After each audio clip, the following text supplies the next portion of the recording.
இப்படி வந்து பண்ணீங்க. அது வந்து ஒரு பயங்கர ஒரு பிசிக்கல் ஹார்மா தான் இருந்தது. பார்த்து சொல்லிருக்கேன், நீ அவரை சைட் அடிக்கிறேன்னு. ஓகேவா? உங்ககிட்ட ப்ளீஸ், எனக்கு இது பிடிக்காது. தயவு செய்து பக்கம் வந்துடாதீங்க. அடுத்து எப்படி ரியாக்ட் பண்ணணும்னு தெரியாது. வணக்கம் மக்களே. டேட் 33 என்ன நடந்ததுன்னு பார்த்தீங்கன்னா பெருசா ஒன்றும் கிடையாதுங்க. சொல்லப்பட விஷயம் பார்த்தீங்கன்னா நம்ம அந்த ஒஸ்ட் பர்ஃபார்மர் பெஸ்ட் பர்ஃபார்மர் மட்டும்தான் ஒரு சம்பவமா நடந்தது. நம்ம டைரக்டா அதுக்குள்ள போயிடுவோமா? இந்த பெஸ்ட் பர்ஃபார்மர் சொல்லி கேட்குறப்ப நிறைய பேர் சொல்லுவாங்க. எதிர்பார்க்குறப்ப முக்காவாசி பேர் வந்து பாரு பாரு பாரு அப்படின்னு சொன்னாங்க. தப்பு இல்லை, ஓகே தான். பட் ஆனா சொன்ன ரீசனுங்கெல்லாம் முக்கியம். அதுவும் துஷாரும் கனியும் சொன்னது அக்செப்டே பண்ணிக்க முடியல. ஏன்னா அவங்க 2 பேர்ல ஃபர்ஸ்ட் கனி தான் வந்து திவ்யா கிட்ட வந்து கொஞ்சம் ரொம்ப இது பண்ணியிருப்பாங்க. இல்ல பாரு வந்து நீங்க மேனேஜரா இருக்கீங்க, நீங்க வீட்டு தலையா இருக்கீங்க, அந்த சண்டை நடந்திருக்கும். அப்ப வந்து கனி சொல்லியிருப்பாங்க, திருப்பி இது மாதிரி எல்லாம் கண்டுக்காதீங்க, இது பண்ணாதீங்கன்னு சொல்லிட்டு. அந்த ஹவுஸ் என்ன சொல்லுதுன்னா அசிஸ்டன்ட் மேனேஜர்லயும் வந்து பார்வை தூக்கக்கூடிய ஒரு மைண்ட் செட்ல இருந்தாங்க. பட் ஆனா பார்வோட திவ்யா கொஞ்சம் லைட்டா அங்க கோவப்பட்டதுனால டப்புன்னு அப்படியே திவ்யா பக்கம் திரும்பிட்டாங்க. அப்புறம் துஷாருக்கும் பாருக்கும் பயங்கர கான்வர்சேஷன் போயிருந்தது. அது இல்லாம துஷார் மேல பெரிய ஒரு அக்யூஷனே வந்து நம்ம பாரு வச்சாங்க. அப்படியே மாறிட்டான் துஷாரு. டே என்னடான்ற மாதிரி இருக்கு எனக்கு. அதெல்லாம் நிறைய பேர் சொல்ல பாயிண்ட் பாத்தீங்கன்னா பாரு இந்த வீக் வந்து மாறல, மாத்தப்பட்டிருக்காங்க. வைல்டு கார்டு கண்டஸ்டன்ஸ் உள்ள வந்ததுனால பாரு மாறி இருக்காங்கிறத உள்ள இருக்க பழைய கண்டஸ்டன்ஸ் கண்டே பிடிக்கல. இதனாலதான் இவங்க தத்தியா இருக்காங்கன்னே சொல்லலாம். அதனாலதான் வந்து இவங்க இத்தனை நாள் பண்ண என்ன சொல்றது எதுவுமே செல்லல பாருகிட்ட. இப்போ வைல்டு கார்டா 4 பேர்ல அந்த 3 பேர் பண்ண ஆட்டம் தான் பார்வை வந்து அடக்கி உட்கார வச்சிருக்கு. குறிப்பா திவ்யா. சரி பார்வை பெஸ்ட் கொடுத்தீங்க, ஓகே, அதில் அக்செப்டட், தட்டி விடுங்க, பாத்துக்கலாம். ஒஸ்ட்ல வந்து சாண்ட்ராவை கொடுத்தீங்க. ஏன் சாண்ட்ரா வந்து அங்க அப்படி ஒரு சீன் கிரியேட் பண்ணாங்கிறதுனால. அது சாண்ட்ரா கொடுத்த சீக்ரெட் டாஸ்க். வீக்கெண்ட் எபிசோட்ல விஜய் சேதுபதி அவர்களும் உடைக்கிறப்ப எல்லாரும் மூக்குமே உடஞ்சி கீழே நொறுங்கிறத பார்க்கலாம். பட் ஆனா இந்த வீக்ல பாத்தீங்கன்னா பிராங்க் பண்றங்கிற பேர்ல ஒரு பெரிய ஃபைட் பண்ணாங்களே, அதை வந்து சாண்ட்ராவும் நம்மளோட அவங்க பேர் என்ன ரம்யா, இவங்க 2 பேரை தவிர்த்து வர எவனமே வந்து பாயிண்ட் பண்ணி சொல்லலையே. என்ன கதைன்னு தெரியல எனக்கு. அப்ப அவ்வளவு பெரிய சண்டை நடந்திருக்கு, அது உங்களுக்கு பெருசாவே தெரியல. அப்ப அதை விட உங்களுக்கு வந்து சாண்ட்ரா பண்ண அந்த ஒரு சீக்ரெட் டாஸ்க் தான் உங்களுக்கு பெருசா இருக்குல்ல. அதுவும் சீக்ரெட் டாஸ்க்னு தெரியல உங்களுக்கு. தெரிஞ்சா நோஸ் கட்டு தான். கண்டிப்பா விஜய் சேதுபதி இதுல கேட்கணும். கேட்கலன்னா அவரும் தண்டக்காரமா இருந்து தான் சொல்லணும். என்ன பண்றதுன்னு தெரியல. ஃபர்ஸ்ட் பர்ஃபார்மர் வந்து நம்ம சாண்ட்ரா விசஸ் எஃப்ஜே சொல்றாங்க. அது எஃப்ஜே வந்து நல்ல வேலை செஞ்சிருக்கான். பட் இருந்தாலும் கோவப்படுறாங்க.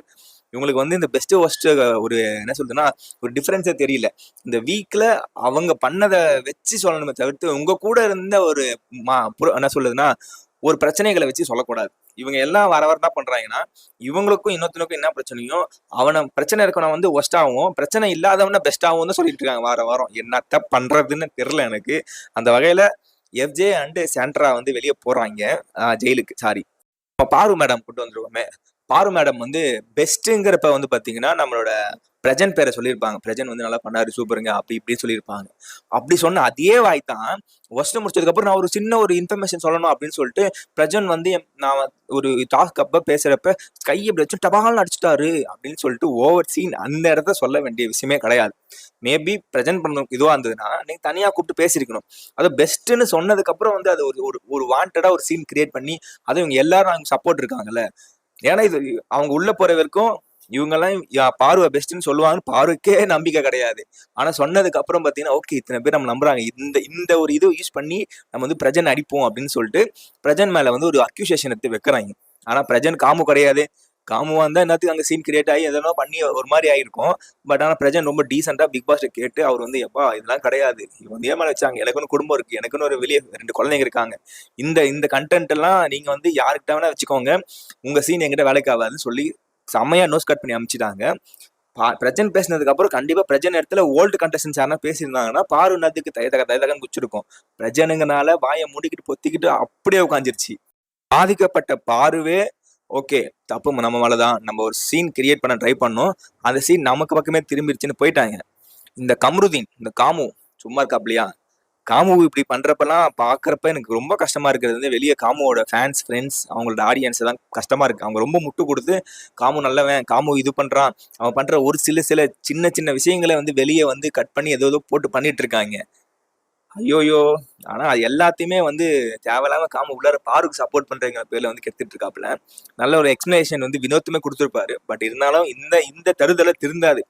பெண் பின்னாடி போனவன் எவனை உருப்பட மாட்டாங்கிறதுக்கு பெரிய எக்ஸாம்பிள் நம்ம காமுவை சொல்லலாம். அந்த பிக் பாஸ் சீசன் 9ல சேம் பாரு பாத்தீங்கன்னா கம்னு போயிட்டு இருக்காங்க. பார்வை கூப்பிட்டு நம்ம வியானாவும் சுபிக்ஷாவும் வியானா வந்து வாண்டடா உட்காந்து பேசுறாங்க. பாரு என்ன பாரு அவரு எப்படி பாரு உன்னை பத்தி இப்படி சொல்லலாம், அவரு வெளியே உன்னை பார்த்துட்டு வந்துட்டு உள்ளாரு எப்படி தெரியுமா மண்டிக்கிட்டு எப்படி தெரியுமா பேசுறாருன்னு சொல்லிட்டு வியானாக்கு ஏன் இது தேவையில்லாத வேலைன்னு தெரியல. பாரு சொல்லியிருப்பாங்க, ஏய் நீ வர வர என்ன மாதிரி பண்ற அப்படின்ற மாதிரி. பாரு கொஞ்சம் ஓரளவு ஒயில் கடை வந்ததுக்கு அப்புறம் அடங்கிட்டாங்க. ஆனா லாஸ்டா நம்ம வியனா வந்து விஜய் சேதுபதி பாராட்டுனதுல இருந்து ரொம்ப ஒரு மாதிரி அட்டேஷன் சீக் வந்து உள்ளுக்குள்ள போய் தான் வந்து பெரிய பெரிய பெரிய பெரிய புளுத்தின்னு நினைச்சு வியனா ஒரு சில விஷயங்கள் பண்ணி மொக்க வாங்கிட்டே இருக்காங்க. எப்பன்னு தெரியல, பயங்கரமா ஒரு அடி வாங்கினதுக்கு அப்புறம் தான் உட்காருவாங்க போல இருக்கு.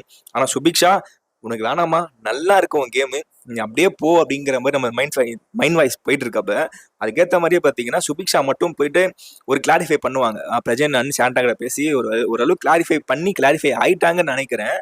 பார்ப்போம், வீக்கெண்டு தெரிஞ்சாதான் இவங்களோட கிளாரிஃபை எல்லாம் என்னங்கிறது தெரியும்.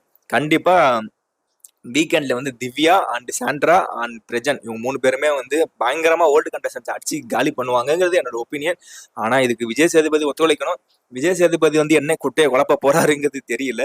அவரு என்ன பண்றாரு, அவருமே வந்து பார்வை பார்த்துட்டு பாரு நீங்களா அப்படின்னு சொல்லி பார்வை தூக்கி வச்சு பேசிட்டாருன்னா முடிஞ்சு போச்சு, அவ்வளவுதாங்கிற மாதிரி இருக்கும். பார்ப்போம். ஏன்னா சண்டே வந்து பிக் பாஸ் நடக்கிறதுனால வந்து பாத்தீங்கன்னா சாட்டர்டே எடுக்க வேண்டிய எபிசோட வந்து ஃப்ரைடேவே எடுக்க ஆரம்பிச்சுட்டு இருக்காங்க. ப்ராபப்ளி முடிஞ்சிருக்கணும், இல்லைன்னா முடிகிற கட்டத்துல இருக்கும்னு நினைக்கிறேன். நான் இப்ப வீடியோ பேசுற நேரம் பொறுத்து நம்ம இந்த சாட்டர்டே நைட் என்னங்கிறத பார்த்துட்டு நாளைக்கு உங்களுக்கு வீடியோல வந்து அப்டேட் பண்றேன். அதுவரை உங்களிடமிருந்து விடை பெறுவது நான் உங்களுக்கு டாடா பாய், see you.